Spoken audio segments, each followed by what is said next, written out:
natin to, ha? Ito na ba yan? Ito na ba yan? Ito na ba yan? Okay. Ito naman ay madalas na natin ito narinig. Pero mas may ano dito. Tingin ko nga, inedit-edit pa to eh. Kasi baka ayaw ni Ma'am Susan. At baka ma-libel. Ilang bird na lang tawag ko. Si Vice President Sara Duterte. Luka-luka. Bakit po? Kita mo naman yung kanyang asa. Nung sabi niya, papatayin daw niya na parang may tama ito sa ulo eh. Di ba nga clear? Ito naman, di ba? Sa akin, hindi naman tayo sobrang nagpapakabait-bait na lagi ang Panginoon, pangalan ni Lord ang babanggitin. Hindi naman tayo ganun. But I can say, ako ay totoong Christian. At sa buhay natin yung ating faith. Okay? Pero mga ka-clear, ito. Kung naniniwala ka sa Diyos, dapat sa buhay mo talaga yung salita niya. At hindi mo maiisip man lang sa sarili mo na gamitin yung sarili mong example na ikaw yung hindi naniniwala sa Diyos. Hindi mo rin siguro papayagan na yung tatay na tawaging stupido ang Diyos na yung pinaniniwalaan. Diba? Pero, si VP Sara, makailang beses niyan ginastify ang kanyang ama sa pagtawag ng stupid sa Diyos na may gawa ng langit at lupa, na may gawa kay Eva at Adan, and Adam and Eve. Never niya kinriticize yung tatay niya. Sabi niya nga, di ba, kung di naniniwala sa Diyos, di ba, daw siya na hindi siya naniniwala sa Diyos, to irespeto natin siya. Di ba? So, kung naniniwala ka sa Diyos, ito lang. Makikipag-usap ka ba sa isang assassin para patayin yung isang kaaway mo? O tatlo sa mga kaaway mo? Diba? Diba? So, ito pa. Ito pa. Kung kaya mo kumausap sa iyong assassin, dahil galit na galit ka doon sa taong gusto mong ipapatay, ilan pa yung taong kaya mong ipapatay? Diba? Kaya ba, ito mga kaklira, kaya ba yung mga DDS? Dahil ikaw yung idolo si dating Pangulong Duterte, idolo yung mga Duterte na palamura. Kaya sila, bayulente rin, naghahamon lagi ng away, naghahamon ng suntukan, naghahamon ng sampalan, naghahamon ng patayan. Dahil yan ang itinuturo nyo sa mga naniniwala sa inyo. Ganun yun eh. Diba? So, kung puro violence, pagmumura, pananakot, mga ad hominem, masasamang salita, diba? Paggawa ng fake news, tanong natin, ito ba ay mga makadyos na gawain? Senator Alan Cayetano, tell us. Tell us. Yung ganun bang gawain na pagiging violente, inspired by God? Ito ba ang pinapanigan? Or sila ba ay pumapanig sa Diyos? Gandang katanungan yan kay Senator Alan, di ba? Sa mga DDS. Alam mo naman kung ano ang gawain ng mga nananampalataya sa mga Duterte. Okay? So, ngayon, tinawag ni Kuya Montulfo na baliw. O na, luka-luka, no? Luka-luka. Di ba? Bakit? Ikaw ba naman ang gustong magpapatay? Sige. Tapos, hindi lang yun mga kaklir. Yung pagbabantay niyang pagpapatay, yung pagkilala niya na meron siyang assassin, or pag-amin niya na meron siyang assassin, talaga pang isiniwalat sa buong mundo. Well, anyway, ganyan naman din yung tatay niya pala. Kaya pala magpapatay, kill that. Ay, talaga may pinagmanahan. Kasi, mga kaklir, si dating Pangulong Duterte, hindi yan naniniwala sa Diyos. Hindi ko alam kung sino Diyos niya, mga kaklir. Sabi niya, meron siyang Diyos eh. Pero hindi yata yung Diyos niya yung gumawa kay Adam and Eve. Diba? Kasi bakit daw ang ganda-ganda ng mundo, ginawa mo maganda, tapos bibigyan mo ng sala yung dalawang nilalang, si Adam and Eve. Kundi ba naman STUPID, stupid, yung gumawa niyan? So, sino yung God niya? May God siya, sabi niya eh. Yung God niya, hindi God na. Yung God niya, hindi yung gumawa kay Adam and Eve. Okay, again ha. Yung God ni dating Pangulong Duterte, hindi yung gumawa kay Adam and Eve. Kasi yung God niya, hindi daw stupid. Eh, sino ba yung gumawa kay Adam and Eve?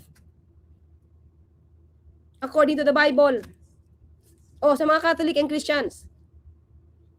So, kung hindi niya Diyos, kung hindi Diyos si dating Pangulong Duterte, yung gumawa kay Adam and Eve, sino ang Diyos niya? Ayun na, sumagot nun. O, di ba? At yung Diyos niya, yung dating Pangulong Duterte, ay pinapayagan siyang pumatay. Di ba? Kasi nasa side niya, kukunin ko yung word ni Senator Alan. Dapat kayo daw ay nasa side ni God. So yung pagpatay ni Senator ni dating Pangulong Duterte, nasa side ito ng God niya. Di ba? Kasi kung God na pinaniniwalaan natin mga Katoliko at Christians, di ba? Ay yung nasa Bible natin, yung God natin, yung gumawa kay Adam and Eve, yung God niya hindi gumawa kay Adam and Eve. Kung siya ay nasa side ng God, kopyahin ko yung salita ni Senator Alan Cayetano, sino yung God niya? Di ba? At ngayon, kung pinagtatanggol ni Senator Alan, yung EJK, dahil dapat nasa side ni God, sino yung God ni Senator Alan Cayetano na sino yung God ni dating Pangulong Duterte na mukhang inaayunan ni Senator Alan Cayetano? Ang kanyang asa, nung sabi niya, papatayin daw niya na parang may tama ito sa ulo eh. She's unhinged, psychologically defective. Pero nung pumupunta kayo kay dating Pangulong Duterte, nakikita niyo siya, nakakausap niyo siya. In fact, binabastos niya si Digong eh, nung araw. Pakitang tao na lang yung pumupunta siya sa The Hague. Nung araw yan, bastos yan, binabastos niya yung tatay niya. Kaya Mga clear. Natatandaan niyo yung video na pinakita ko sa inyo na di ba ang sabi niya, ayaw niya sanang tanggalin as Speaker of the House, si Pantalin Alvarez. Remember that? Natatandaan niyo yun? Tapos, kasi yun daw ang gusto ni Inday. Kasi siya daw ang nagdidikta. Si Inday daw, Sara, ang nagdidikta kay dating Pangulong Duterte. Kaya natanggal si Alvarez as Speaker. Ang pinalit sino? Si GMA. Di ba? So, wala daw siya magawa. Yun ang dikta ng anak niya. Dahil ang anak niya daw ay nagdikta at so, ito ba yung sinasabi na parte o isa sa mga aksyon ng anak niya na binabastos ang tatay niya? So, yun. So, katulad niya, di ba, binabastos daw niya yung ama niya. So, isa to siguro dahil nga hindi makontrol ni dating Pangulong Duterte. Pati, isa pa. Nung sinabi, Vice Mayor nito si dating Pangulong Duterte. Vice Mayor siya at Mayor si Sara, si Inday Sara. Ayaw niyang gawing admin. Ha? City Administrator, si Zuleika Lopez, dahil hindi pa raw, wala pa sa requirement. Kumaga, bawal pa. Sa rules, bawal. Ipinilit. Ba? Ito ba yung sasabing kabastusan kasi hindi sumusunod? kung bisa natatawa na lang ako eh. Araw yan, bastos niya si Digong eh. Nung Kay dating Pangulong Duterte, nakikita niyo siya, nakakausap niyo siya. In fact, binabastos niya si Digong eh, nung araw. Pakitang tao na lang yung pumupunta siya sa The Hague. Nung araw yan, bastos yan, binabastos niya yung tatay niya. Kaya kung bisa natatawa na lang ako eh. Pag nakikita mo. Oo. Yung mga nakikita natin ngayon, lagi siyang nandoon. In fact, yung tatay niya, gusto siyang maging pangulo. Dahil galit siya sa tatay niya, vice president na lang yung tinakbo niya. Kung anong gusto ng tatay niya, sinusway niya. Nung araw pa, publicly, pinahihiya niya yung tatay niya. Kaya sasabihin, pupunta siya sa The Hague. Baka hindi kaya nagsisisi siya sa mga ginawa niya sa tatay niya. May pagsisisi ba ang lokaloha? Nababasa ko yung mga tolo mo about yung kay Digong. Paano kayo naging magkaibigan ni dating Pangulong Duterte? 1992, 1993, yung kontemplasyon. Floor Contemplacion. Flor Contemplacion. Tapos, di ba maraming nagsasabi doon sa nakawawa naman si Flor, mali yung pagkakaparusa sa kanya. Kaya nag-research ako, talagang may kasalanan siya. And then sabi ko, tayo kasi mga Filipinos, emotional tayo eh. Yung bang kakaawaan natin yung isang tao. Basta talaga may kasalanan si Flor Contemplacion. Kahit na nagkamali siya. Isa sa mga nagprotesta sa pagbitay kay Contemplacion ay isang mayor ng Davao City. Sinunog yung Singapore flag. Sabi ko, 3 kami ni Dong Puno noon eh. Meron kaming programa, Action 9. Ay, saan siya? Ito siya? Ito ba siya? Okay Everyday noon. Ako, si Dong Puno at saka si Ray Langit. May commentary. Sabi ko, napaka-OA naman yung mayor na yan. Ano ba, susunugin mo yung flag? At saka hindi niya naisip. Singapore has one of the best judicial systems in the world. Siyempre, Well, yun na nga, minsan, diba, little knowledge is dangerous. Nagmamalaki ka, kala mo tama, alam mo na lahat. Diba, kung magkondena ka, yung pala, hindi mo alam yung pinakailalim yan. narinig niya. Sabi niya, pag nakita ko yan dito, tiga-Davao din ako eh. Sasampalin ko yan. Sabi ko sa kanya, puntahan kita. Puntahan kita riyan. So I exposed myself, pumunta, I made myself obvious. Sa mga lugar na pinupuntahan niya, pinupuntahan ko rin. Hindi kami nagtagpo. Nung bumalik ako sa Manila, sabi ko, gago ka pala eh. Sabi ko, sabi mo, pag nakita mo ako, siguro may nagsabi na naman siguro sa'yo na andun ako. Bakit hindi mo ako pinuntahan at sinampal? Anyway, to make the Parang sabi naman nila, no na mga Duterte sa hamon, tapos hindi na naman ginagawa. Sabi Long story short, nasuspindi siya eh. Hinanap niya ako. Doon kami naging magkaibigan. Okay, next picture. Ayan, boss, ano pala to? Si dating presidential spokesman Harry Roque. Hipokrito yan. Nawalan ako ng respeto dyan. Nung araw, ang laki ng respeto ko dyan. Diba? Human rights lawyer yan, di ba? Ako, naging abusado yan. He's on the run. Pero marami kasing naipon yan sa Pogo. Ito, sino to? Si ano? Si Mabanta? Sa Alam mo PG. dito, ang daming inedit dito mga ka-clear. But anyway, dito na tayo. Okay. In fact, ngayon, malaking yung aking sama na loob in the sense that hindi niya ginawa yung dapat niyang gawin bilang Pangulo. Yung mga war on drugs, mukhang hype lang eh. In fact, marami na lumalabas ngayon na mga pinapatay nila, mga tauhan ng mga sinusuportahan nila ng sindikato. Masakit yun sa akin. Kasi akala ko, mayroong pagbabago, magkakaroon ng pagbabago. She fell into the trap. He was eaten up by the system. Palagay ko. Ay, nakalimutan ko palang banggitin kanina mga ka-clear. Di ba sabi ni Senator Alan Cayetano, idadagdag ko na to doon. Tinekap natin yung war on drugs, di ba, pro-life. Sabi niya, di ba? Dagdag ko na lang, ngayon ko na naalala eh. Di ba, wala daw pinapatay kasi nakukulong. Taliwas doon sa sinabi niya before na maraming pinapatay because drug dealer. Di ba? At lumaba daw mga to. Ayan, di ba? Sa taliwas, di ba, contradicting wala daw nakukulong, ay wala daw napapatay. Hindi mga lumalaban. So, in other words, Senator Alan Cayetano, yung sinabi ni Mayor Magalong na may pinapatay na walang dahilan para pinatay lang o napagtripan o politika lang. Inamin niya yun kay Carmina Constantino ni Mayor Magalong. Sino ngayon ang nagsasabi sa inyo ng totoo? Senator Alan Cayetano o si Mayor Magalong? Sabi ni Mayor Magalong, dami pinapatay kaya nga siya galit, di ba? Kasi siya ay oversight committee head. Kaya alam niya to kung sino yung mga panitay nang hindi naman dapat pinatay. O, Senator Alan, magandang hamon to, mga ka-clear. Patunayan ni Senator Alan na siya ang tama at nagsisinungaling si Mayor Magalong patungkol sa EJK sa Tokang. And, of course, patunayan din ni Mayor Magalong na siya yung nagsasabi ng totoo sa interview sa kanya kay Carmina Constantino. Sorry, Carmina Villarreal ba sabi ko? Carmina Constantino, sinabi niya maraming pinatay, naggalit siya, kinausap niya mga general, pinagagalitan niya mga general dahil sa nangyaring ito sa pagtukhang. So, sabihin niya na siya yung tama at sinungaling si Senator Alan Cayetano.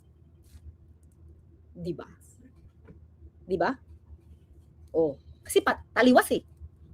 Taliwas yung sinasabi ni Senator Alan sa sinasabi ni Mayor Magalong. At saka sinasabi ni Kuya Montulfo. Rat system. Anong pakiramdam mo yung Manong muna? Siyempre, pagkaibigan mo siya, pero eto, andyan siya ngayon, doon sa kinakaharap niya na yung uncertainty ba, kung makakabalik pa ba siya dito? Hindi na siguro makakabalik siya. Kasi pagkakaalam ko, only once a year lang ang hearing eh. Ilan taon na siya ngayon? 81. Halimbawa, once a year, 90, andun pa rin siya. Walang pag-asa. And ako naman, sa pananaw ko, tama lang yung pagkakakulong niya. Dahil nga doon sa marami silang pinatay na karamihan ay mga maliliit lang na tao at saka walang kasalanan. Ang kasalanan lang nila ay biktima sila ng droga. Uy! Si Raymar. Yung eksena sa Alam ko, sabi ko, ang tahanan ko hinawa naman eh. Wala naman nung nakita kayo. dapat ang loob ko at malan. Kamay, mga gwardiya. Akala ko ligtas na ako. Alam mo, may binanggit siya dito about Senator Bato. Senator Bongo na seloso. Kasi ang usapan namin, ko minsan ngayon ay dahil sa pagiging special envoy ko. Dahil may nagkakaroon ka ng contacts. At saka gusto ko rin makatulong sa improvement and relations between China and the Philippines. And nagtagumpay din naman ako dahil nakikipag-usap ko, nakikipag-inuman ako sa kanila eh. Yung may mga high officials. Ano pa yung in-offer sa'yo ni former President Duterte? Wala na. Diba? Kasi ang usapan namin, ibibisto ko yung mga katiwalian sa administrasyon niya. Ang nangyari dyan, piniringan siya ng mga tauhan niya, mga nasa paligid niya. In fact, kung minsan meron akong panahon na sabi ko, bay kasi tawag sa kanya, bay, hindi kita maabot eh. Mayroon ka bang direct line? Ito pa lang city kung maganda yung mga ka-clear, Sino kaya ito? Piniringan siya ng mga tauhan niya, mga nasa paligid niya. In fact, kung minsan meron akong panahon na sabi ko, bay kasi tawag Sino to mga ka-clear, Mukha sa ibang bansa to, Hindi pa si Rosana Roses yung kasama ni ni Kuya Mon. sa kanya, bay, hindi kita maabot eh. Mayroon ka bang direct line? Ito pa lang si Digong, hindi marunong sa akong telepono. Wala eh. Bakit kay Bongo? Sabi ko eh, minsan busy maraming siguro sa dami ng Look, mga clear. Hindi daw marunong sa telepono. Naging presidente. Ganito, ito yung effect Ngayon ko na naisip. Hindi marunong sa telepono, so definitely mukhang hindi ito marunong sa computer. Tingnan na yung nangyari. Napiringan ang mata. Diba? Napiringan. Kung ano lang sabihin, kung ano lang iutos, yun ang gagawin. Hindi dapat ganoon yung Pangulo. Dapat ikaw sa sarili mo, hawak mo sarili mo. Marunong ka mag-decide. Diba? Aralin mo. Hindi, ano sasabi lang sa'yo na nakapaligid sa'yo, nagre-reklamo si Kuya mo, tawag, minsan hindi ako nasasagot. Baka pwede mo akong bigyan ng direct line, kaya ibang linya. Sige, sabi niya, bibigyan kita ng linya ng kanyang AD cap na babae. Tawag ako na tawag, hindi rin. Sumasagot. Kita naman kami uli. Yung the rare occasions na kikita kami. Sabi ko, paano ito? Ayaw rin binigay yung kanyang nurse, yung number ng nurse niya. Hindi rin. Tapos finally, sabi ko, ano ba ito? Hindi kita maabot hindi kita matawagan. Hindi sila sumasagot. Binigay na yung kusinera. Yung kusinera niya, yung telepono ng kusinera niya, hindi rin. Ang ibig sabihin niyan, hinaharang. Kailangan dumaan kay Bongo. Grabe ang bantay ni Bongo dyan. Akala ko nga nung naging senador si Bongo, mawala na siya. Sabi ko, meron na akong access. Mas lalong dumikit. Si Bongo halos, punasan lang yung puti ko eh. Talagang boy yan eh. Boy. House boy. Siloso yan si Bongo. Hindi ka pwedeng makalapit sa kanya. Dadaan ka talaga sa kanya. Kaya magkalaban sila ni Sara at saka si Pulong. Hindi sila nakakadiretso sa tatay niya. Oh, yun ang relasyon ni Sara, ni VP Sara, at saka ni Bongo. Di sila magkasundo. Diba? Di sila magkasundo. Bakit? Eh, sabi ni Kuya Mon, diba? Kumaga, kino-corner. Dapat nasa kanya lang si Digong. Diba? Kinukordonan. Para wala makalapit. Diba? Kaya, hindi sila okay. Diba? Kailangan Sa kanya. boy, house boy. Siloso yan si Bongo. Hindi ka pwedeng makalapit sa kanya. Dadaan ka talaga sa kanya. Kaya magkalaban sila ni Sara at saka si Pulong. Hindi sila nakakadiretso sa tatay niya. Ay, Kailangan dumaan saan ito kay Bongo. kay Bongo. Kung yung mga anak na hinaharang, di ba? Ako pa kaya. Okay? O kaibigan na yan ni Senator, ni dating Pangulong Duterte. Alam niya, ano ang ugali ni VP Sara? Nakita niya, binabastos daw ang sariling ama. Di ba? Well, di natin alam bakit, Maybe, she did not, di ba? She did not grow. She did not grow up with the father, with dating Pangulong Duterte. No? She did not grow up with him. Siguro mas nakikita niya siguro dahil may ibang babae tatay niya, na mababae tatay niya, parang kawawa na niya. So, baka may ganung effect, mga kaklir. Diba? Ngayon, nung naging close si Bongo, si Senator Bongo, hindi na makalapit yung mga anak kasi kinukordonan daw si Senator Bongo. Walang dapat makalapit siya, kundi siya. Diba? O, paano yung EJK? So, para siya lang talaga nakakaalam. Kaya nadamay, mga kaklir. Diba?